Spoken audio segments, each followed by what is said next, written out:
سنگین قانونی نتائج کا سامنا کرنا پڑ سکتا ہے۔ ماضی میں ہمارے جو الیکشن کمیشن رہے ہیں وہ خاصے ہومیوپیتھک رہے ہیں، لیکن اس دفعہ بظاہر ایسا لگ رہا ہے کہ یہ الیکشن کمیشن ہومیوپیتھک نہیں ہے۔ تو پھر جناب یہ ایک پینترا بدلا گیا اور یہ کہا گیا کہ جی ٹھیک ہے، ہم 20 سیٹوں پر الیکشن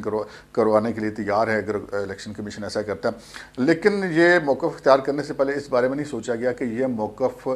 بذات خود ایک اقبال جرم کی حیثیت رکھتا ہے۔ حکومت یہ تسلیم کر لیتی ہے کہ نہ صرف یہ کہ وہ الیکشن کمیشن کی معاونت کرنے میں ناکام ہوئی، امن و امان قائم کرنے میں ناکام ہوئی،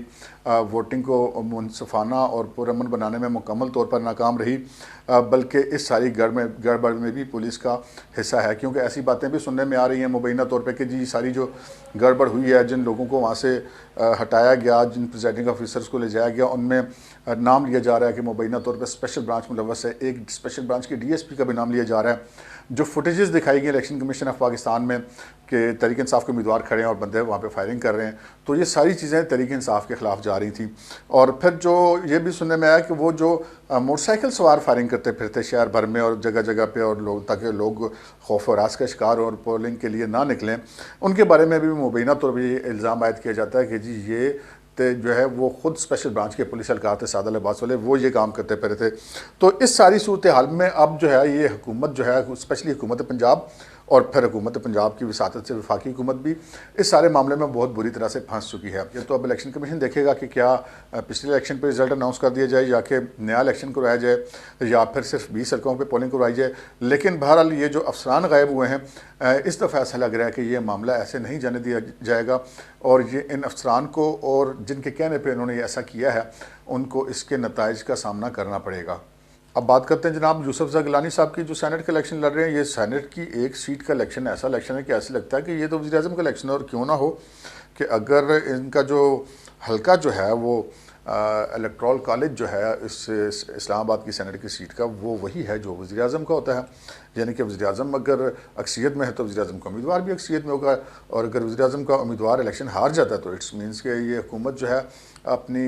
اکثریت کھو چکی ہے، وزیر اعظم اپنی اکثریت کھو چکے ہیں قومی اسمبلی میں۔ تو یہ یوسف رضا گیلانی نام کا جو جن ہے یہ بوتل سے باہر نکلا ہے، اور اس نے اس حکومت کی ایسی دوڑیں لگوائی ہیں کہ عمران خان صاحب وہاں پہ جا کے جو ہے وہ منتیں ترلے کر رہے ہیں جہاں پر کبھی انہوں نے سوچا بھی نہیں تھا۔ خود اپنی پارٹی کے اراکین اسمبلی، جن کو شاید وہ کو ٹھیک طرح سے معاف کیجیے گا الفاظ استعمال کروں کہ شاید انسان بھی نہیں تھے سمجھتے، ان کے پاس وہ جا رہے ہیں۔ لیکن وہ اراکین اسمبلی جو کہ لائنیں بنائے کھڑے رہتے تھے وزیر اعظم صاحب سے ملنے کے لیے،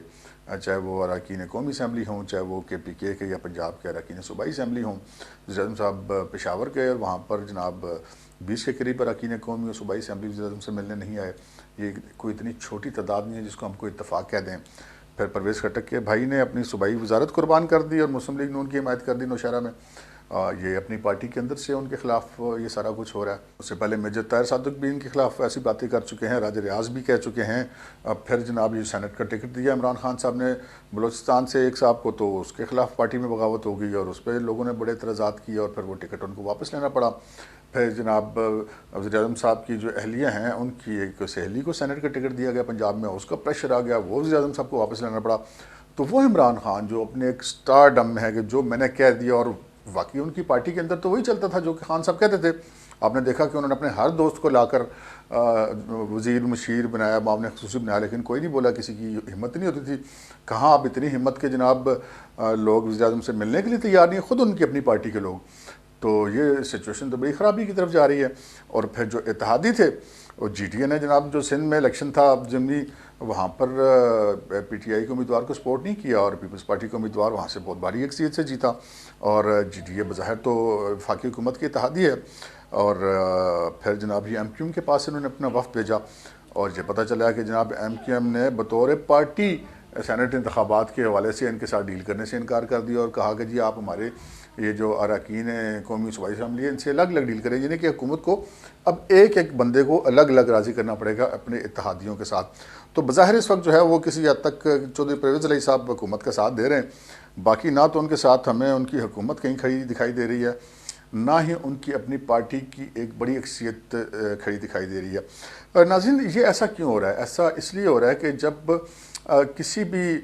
عمارت کے جو ستون ہیں وہ مصنوعی ہوں، اس کی مصنوعی بنیادوں پر وہ عمارت کھڑی ہو، تو پھر ایسے ہی ہوتا ہے۔ جیسے کہا جاتا ہے کہ اسٹیبلشمنٹ نے اس پارٹی کو ڈیولپ کیا، اس پارٹی کو کھڑا کیا۔ 2011 سے پہلے اس پارٹی کا کوئی صرف کاغذی ایک وجود تھا، اس کے علاوہ اس کا کوئی وجود نہیں تھا، لیکن اس کے بعد اس پارٹی کو جناب جسے کہتے ہیں نا خون کی بوتلیں لگائیں گی اور اس پارٹی کو ایک بڑا گھوڑا بنایا گیا، باوجود اس کے کہ تمام مخالف پارٹیوں کے لیڈرز کو سزائیں دلوا دی گئیں، امیدواروں تک کو اندر کر دیا گیا، ایک ایک گلی گلی محلے محلے والے بندے کو پکڑ کر مخالف پارٹی کو ان کو نظر بند کر دیا گیا، کسی کو الیکشن کمپین نہیں چلانے دی گئی، کچھ نو گو ایریاز بنا دی گئی۔ اس کے باوجود P T I single largest party نہیں بن سکی اور حکومت بنانے کی پوزیشن میں نہیں تھی۔ پھر ان کے بعد ان کو جو ہے آزاد اراکین کو اور دوسری پارٹیوں کے اتحادیوں کو ساتھ ملا کر ایک عارضی سہاروں پر ایک بنیاد پر ایک کھڑی حکومت کرنا پڑی۔ اور اب اگر وہ نادیدہ قوتیں، وہ ہاتھ اسٹیبلشمنٹ اگر حکومت کے ساتھ ہوتی تو شاید حکومت کو اتنی افراتفری نہ پڑی ہوئی ہوتی، اتنی بھگدڑ نہ مچی ہوئی ہوتی۔ اور یہ چیزیں اگر ہم دیکھ رہے ہیں، آپ دیکھ رہے ہیں، تو خود پارٹی کے اندر وہ لوگ جو ایک عرصے سے ضبط کیے بیٹھے وہ اب ان کے کنٹرول میں آنے کے لیے تیار نہیں ہیں۔ ان کا پوزیشن یہ خان صاحب کی کہ جناب وہ ایک ترکڑی ہے جس میں وہ مینڈک تولنے کی کوشش کریں، ایک مینڈک کو ڈالتے ہیں تو 4 پھدک کے باہر نکل جاتے ہیں۔ تو ناظرین، ہم نے دیکھا کہ جناب پیپلز پارٹی تھی، ضیاء صاحب 11 سال اقتدار میں رہے، لیکن پیپلز پارٹی کو پبلک میں سے ختم نہیں کیا جا سکا۔ اس کی وجہ یہ تھی کہ اس کے روٹس پبلک کے اندر تھے۔